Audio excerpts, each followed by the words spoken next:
이번에는 메타커머스, 메타 마케팅에 대해서 오픈 PPL 이경옥 대표님 이사님께서 발표해 주시겠습니다. 감사합니다. 여러분 박수 부탁드릴게요. 반갑습니다. 오픈 PPL 이경옥입니다.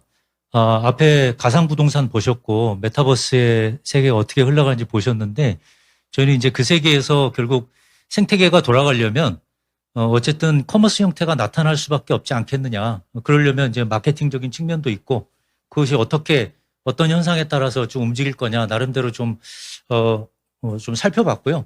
그런 측면에서 저희 회사가 어떻게 움직일지 잠깐 좀 나눠보겠습니다.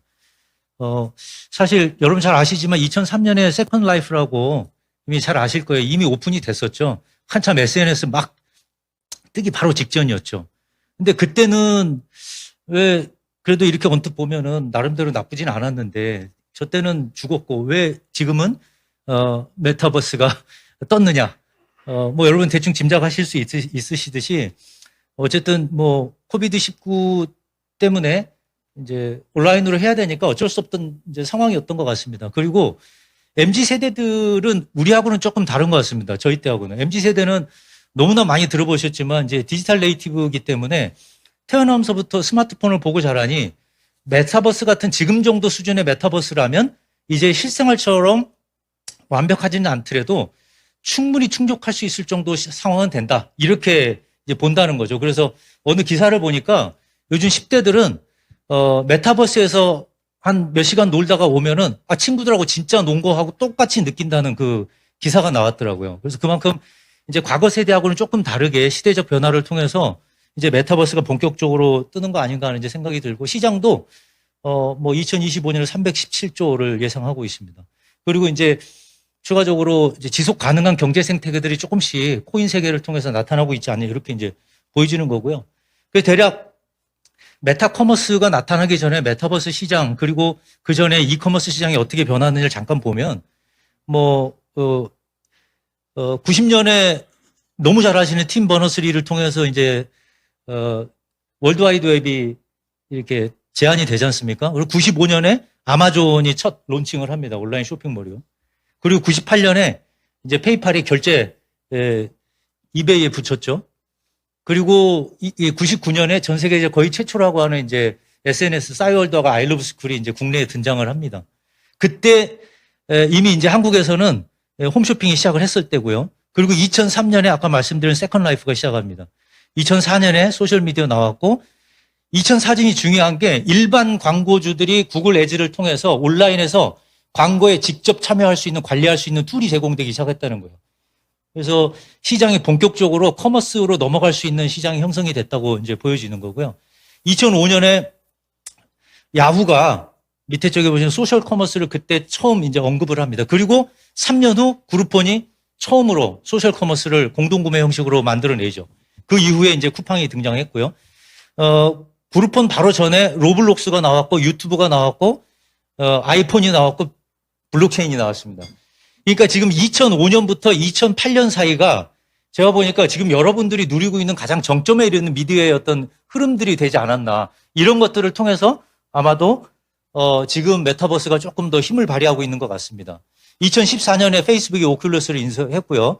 12년에 구글 글래스, 이제 AI가 2016년에 이제 관심의 대상에 오르죠. 이세돌하고 알파가 붙은 것 때문에요. 포트나이트가 실제 2017년에 오픈했습니다. 생각보다 그렇게 오래되지는 않았더라고요. 그리고 이제 네이버 제페토가 2018년, 구글어스가 2020년. 우리나라 쇼핑 라이브 커머스 얘기하는 게 이제 사실은 작년에 본격적으로 시작이 됐죠. 그럼 올해 와서 페이스북이 이제 메타라고 이름을 바꿨고, 그럼 과연 이제 메타 커머스가 등장할 땐가? 사실 메타 커머스를 보기 위해서는 이제 그동안의 이커머스 시장을 잠깐 볼 필요가 있는데요. 여기 보시면 해외 이커머스 비중은 전체 소매 판매 중에 11.8% 정도. 물론 이제 이번에 코비드 때문에 약간 더 상승했다가 사실 더 떨어지기 시작했고요. 국내 같은 경우는 29%입니다. 그러니까 국내가 굉장히 온라인 시장이 많이 활발하게 됐다 이렇게 볼 수 있죠.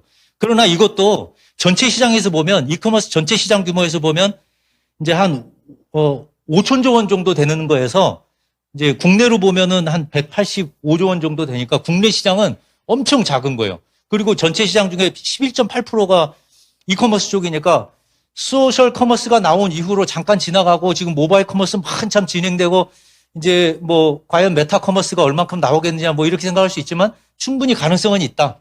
시장의 변화에 따라서. 그럼 도대체 메타 커머스가 뭐냐? 그냥 간단히 여러분이 상식적으로 다 아마 느낌이 있으실 거예요. 메타버스를 기반으로 유무형의 제품 또는 서비스를 체험하거나 거래할 수 있는 이커머스의 한 유형 이렇게 얘기할 수 있지만 실제 메타 커머스는 가상세계이기 때문에 우리 실생활에 돌아가는 모든 것의 거래들이 다 포함될 수 있다 하는 얘기도 충분히 있습니다. 그러면 메타버스 상에서 벌어지는 모든 거래를 메타 커머스라고 할 거냐 아니면 소매 영역만 메타 커머스라고 할 거냐. 지금은 이제 메타 커머스라는 용어를 뭐 특정 솔루션 이름을 붙여서 시중에 나오기도 했지만 아직은 이제 관련 전문가들은 메타 커머스는 조금 더 연구를 해봐야 된다. 하지만 이제 우리가 트렌드는 좀 알 수 있을 것 같습니다. 그걸 알려면 일단 메타버스 유형을 조금 봐야 되는데 여러분 다 아시듯이 일단 뭐 시뮬레이션 구조냐 아니면 증강현실이냐 외부냐 내부 좀 친밀도냐 이런 거에 따라서 조금 구분이 되는데 약간 바탕색을 누리끼리하게 해놓은 쪽이 이제 AR 글래스 쪽 이제 디바이스를 이용한 증강현실을 기반으로 하는 이제 서비스들 이용인데요. 뭐 애플, 구글, 마이크로소프트, 포켓몬 워낙 유명하죠. 페이스북, 인스타그램도 결국 이제 라이프 로깅 쪽이고요. 제페토, 샌드박스, 뭐 이플랜드, 로블록스 다 이제 가상 세계 쪽.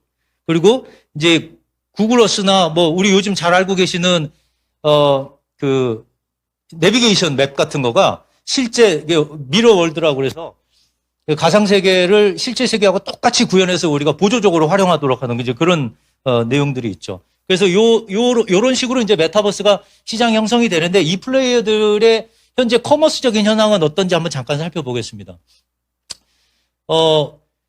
오그멘티드 리얼리티에서는 이제 마이크로소프트 홀로렌즈라고 가상 안경 만들었지 않습니까? 이게 이제 나왔지만 이쪽은 주로 B2B 쪽 영역입니다. 오피스하고 윈도우즈를 기반한 B2B 영역에서 홀로렌즈를 어떻게 써서 수익화시킬 거냐. 그래서 주로 이제 소프트웨어를 판매하고 B2B 쪽의 관리 쪽 비용을 이제 추구하는 이제 구조가 되지 않겠냐 이렇게 보는 거고요. 이제 애플 같은 경우는 내년에 이제 저 구글하고 요거 안경을 동시에 이제 거의 출시할 것 같은데 여기 같은 경우는 애플은 잘하시지만 핸드폰 판매하고 그다음에 앱 판매로 주로 수익을 많이 올리지 않습니까? 여기서도 똑같을 것 같아요. 디바이스를 팔고 그 안에 돌아가야 되는 소프트웨어를 개발자 생태계를 만들어서 똑같이 구현할 것으로 이렇게 보고 있습니다. 메타는 뭐 요즘 워낙 이슈가 됐기 때문에 가장 핫하다고 볼 수도 있는데 최근 이제 호리즌 월드를 공개를 했고요. 그 다음에 이제 이 메타버스 쪽으로 전향을 하면서 저런 인플루언서들을 통해서 가상 공간을 구현해주고 그 안에서 어떤 영향력을 미쳐서 생태계도 구축하고 커머스도 일으키겠다 이런 이제 구조를 가지고 있습니다. 그러나 수익 구조를 보면 여전히 이제 이런 메타버스라고까지 하기는 좀 그렇지만 어쨌든 페이스북에서 공동구매 형태의 커머스를 주로 지금 많이 생각을 하고 있고요. 그리고 오큘러스 퀘스트 스토어에서 약 지금 현재 한 1천여 개 정도의 게임이 있는데 이 게임을 판매하고 소프트웨어를 판매하는 쪽에 초점을 좀 맞추고 있습니다. 버추얼 월드 쪽에 이제 보면 포트나이트 뭐 워낙 유명하죠. 에픽 게임즈에 뭐 전 세계 사용자가 3억 5천만 명 정도 된다니까.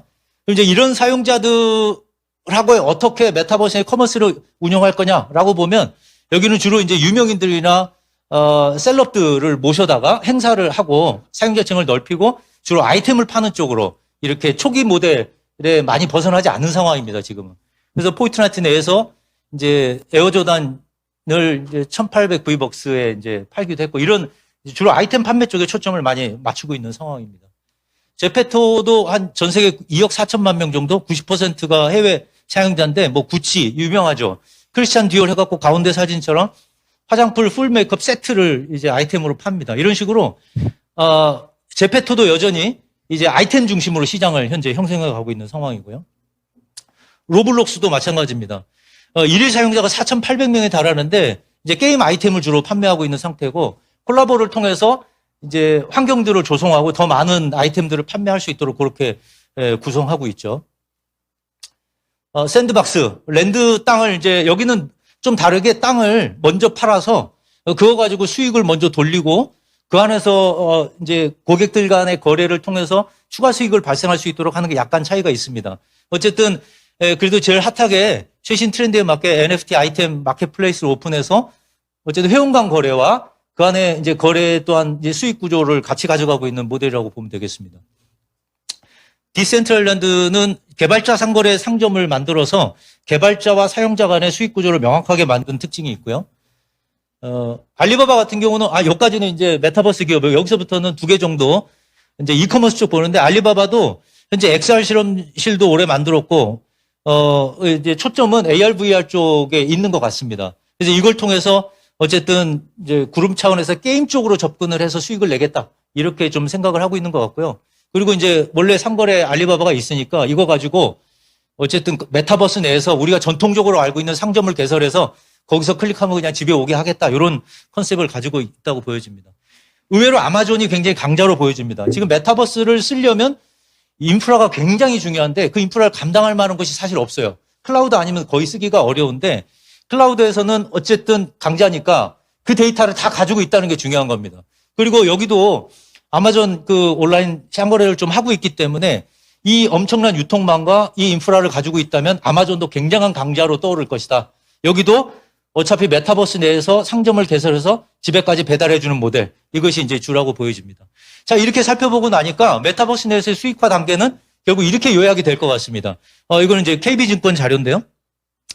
처음에 이제 트래픽을 증가시키기 위해서 유료 아이템을 판매하고 행사를 많이 하죠. 패션 쪽, 이런 쪽 하면서. 그 다음에 이제 광고가 붙고, 광고가 어느 정도 비주얼하게 활성화되면 드디어 이커머스가 출현할 것이다. 이렇게 보고 있습니다.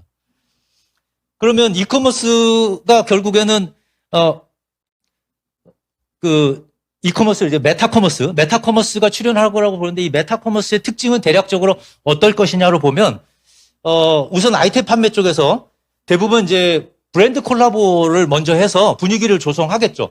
일단 사용자층을 확보해야 되니까 그걸 통해서 그 브랜드의 아이템을 판매하는 쪽으로 첫 스타트를 끊지 않을까. 그 예가 이제 로블록스의 구찌, 제페토도 구찌를 했고요.